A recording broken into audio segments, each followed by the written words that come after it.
Hi, everybody. Welcome back to UC's Summer Storybook Series. I'm Miss Lauren, and I'm excited to read us another book this afternoon. How is everybody?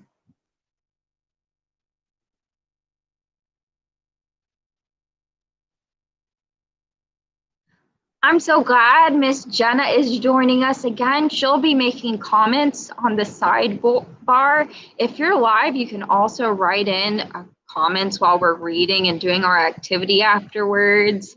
And you can look at what Miss Jenna writes, and I'll try to respond as I see them.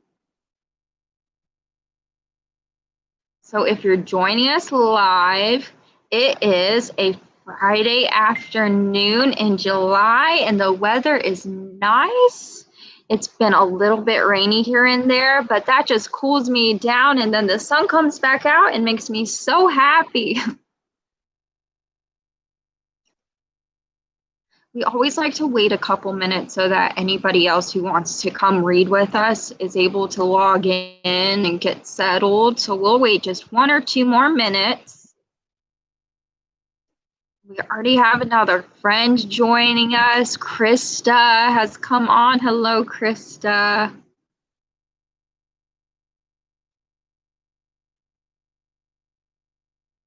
Now, while we're waiting for everybody to get in, let's talk about some of the things we're going to see today. The story I brought for us today is a little bit magical, so there's going to be some strange things that happen, some supernatural events. And while we're going through the book, we're going to talk once again about literacy skills. And we know that literacy skills are things that help us know how to read the stories, how to orient ourselves to the book, talk about words and how they form sentences and how letters form words, and how to hold a book and how you continue to read it by turning the pages. We always like to talk about that. And then at the end, we're going to talk about some things that we've been doing a lot called WH questions. So WH questions are called WH questions because those are the letters they begin with, but also because they are really simple types of questions that you can ask while you're reading a book to answer things like who, what, where, why, how, when. And we'll talk about that at the end after we read our story. So now that hopefully everybody's gotten logged on who wants to join us, let's look at our story that we have today. Our story is called The Wizard Comes to Town, and it's written and illustrated by the same person. Now, before I tell you the name of the person who wrote and illustrated the book, do you remember what the person who writes this book is called? There's a title for that person. It's the author. And what is the person? And when I say illustrated, what does that mean? That's just a big word for what?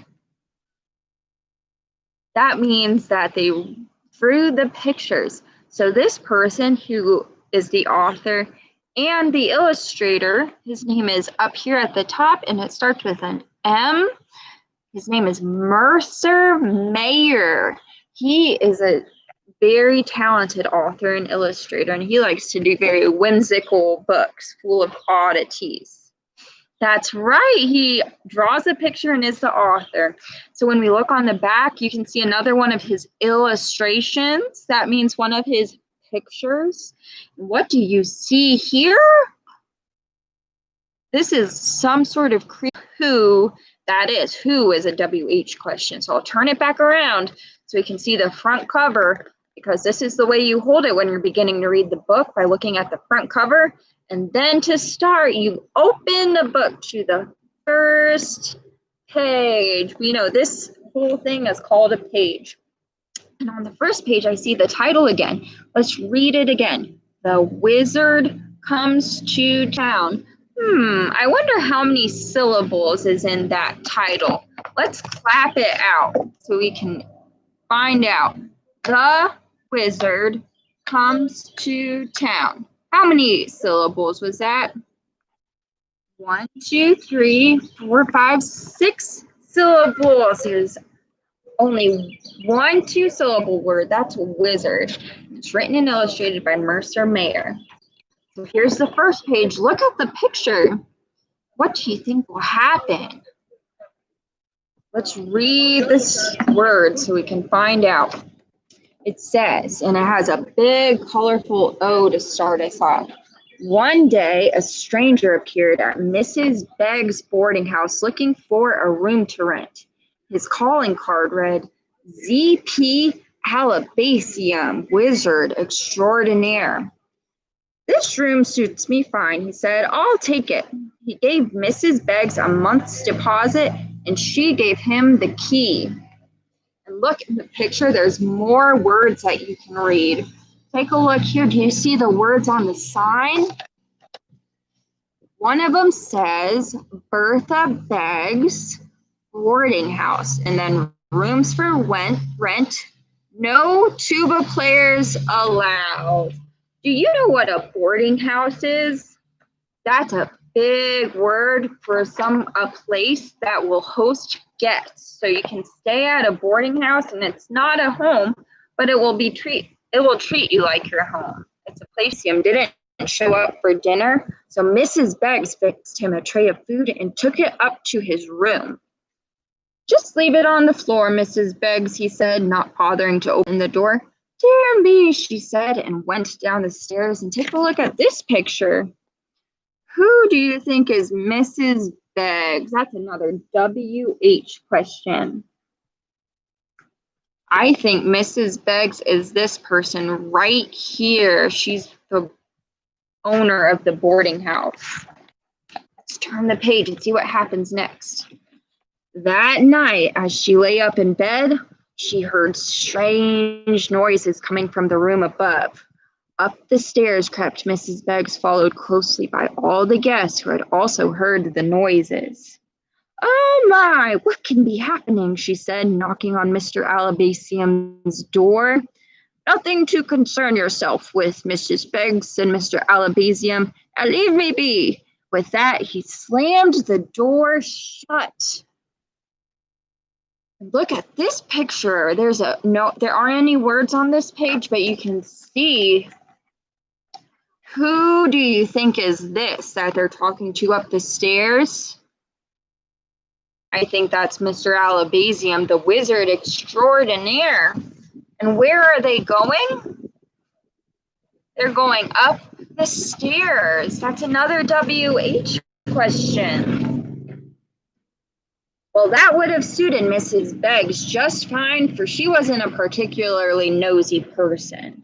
However, the next morning, she found the fresh-cut flowers on the dining room table withered and dead. Oh, well, I'll cut some more, she said, and went outside. In the backyard, her beautiful garden was overgrown with weeds, thistles, and briars. To make matters worse, the bird bath was full of toads. Do you see? Where did she go in this picture? The answer is in the garden. Where is a WH question? Did you get that right? And what is she looking at in this picture? She's looking at all her dead flowers. I wonder what's happening. What do you think, boys and girls? Oh, look at the pictures on this page. What do you think will happen? Let's read the words at the bottom to find out. As if that wasn't enough, a giant windstorm came up that afternoon just as Mrs. Beggs was hanging out the laundry. With a swoosh and a swirl, Mrs. Beggs and the fresh, clean laundry were blown all over the yard. But even stranger things were yet to happen. Oh my goodness. It says even stranger things. How can it get any worse? The following day. So when? I'll ask you, when is a WH question? The answer is on this page, the following day. That means the next day after that. A rainstorm thundered through the parlor, soaking everyone to the bone. "Oh, I'm so sorry," cried Mrs. Beggs. "It has never rained in here before." And, oh my goodness, who do you think is responsible for this? Look, who is that? That's Miss Beggs. And who is that? Next to her, I think that's a boarding room guest. And who is this? That's Z.P. Alabasium. And what does he look like on his face? What emotion is he showing? He's kind of smiling, almost as if he's responsible for that thunderstorm. Uh-oh. What should we do? There's a few more what questions I want to ask you because these illustrations are very detailed. So take a closer look at the right page. Remember, this is the page and this is the page. So this is the right page. And what do you see in the picture? It's a witch. Strange things are happening here. Let's turn the page and see what happens next. More chaos. Look, and the words are at the bottom again. At lunch, the tables and chairs floated through the air. The dishes and fine china fell off the shelves. Old Man Blaggett's wheelchair flew out of the front door clanging poor old Man Blaggett far across town. Oh my goodness, so Mr. Blaggett, he's in a wheelchair and he's flying across town. So who is Mr. Blaggett? Is it this man or this man? Remember, he's in a wheelchair. So this must be Old Man Blaggett. And Old Man Blaggett isn't following the rules of the boarding house. Remember in the very first page it says, no tuba players allowed? And is this a tuba? I guess not. I guess that's more like an ear trumpet. They're allowed to have ear trumpets apparently. And all of the dishes are flying out.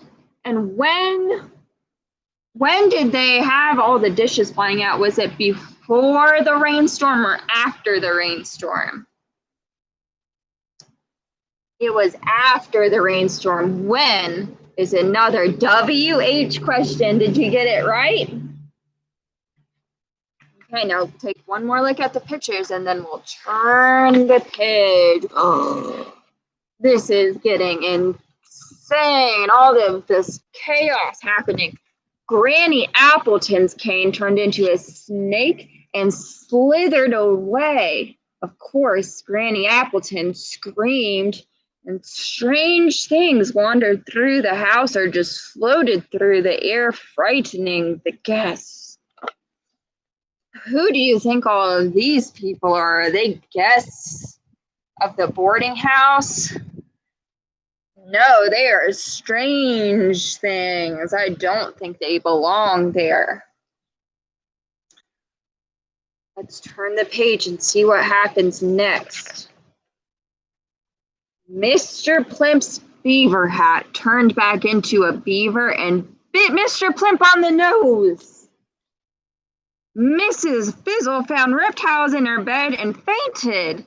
Needless to say, the guests were very unhappy and complained. Uh-oh. And complained is the last word on this page. Here it is, down here. It starts with a lowercase c.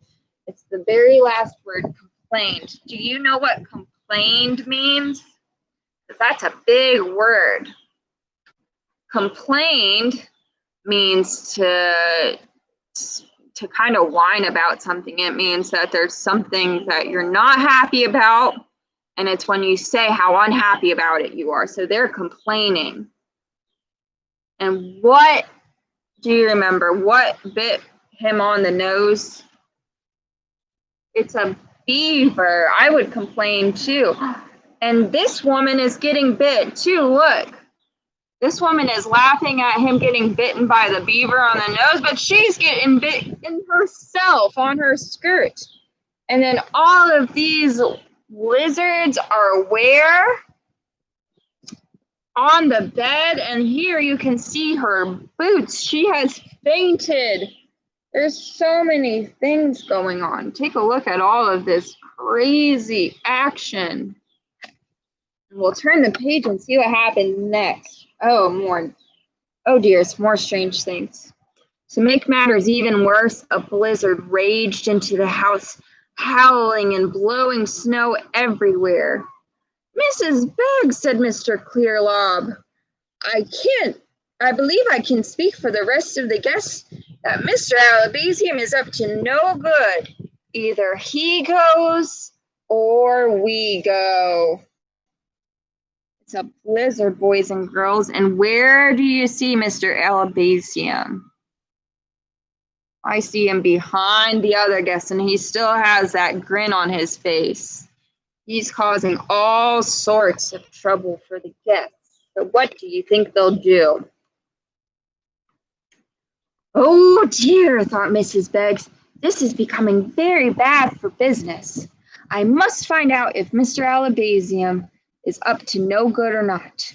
Mr. Alabasium, she said, knocking on his door, I was wondering if, before she finished talking, she found herself dressed in a ballet costume, standing on a giant turtle. Oh dear, she said, this must stop. So she called the constable.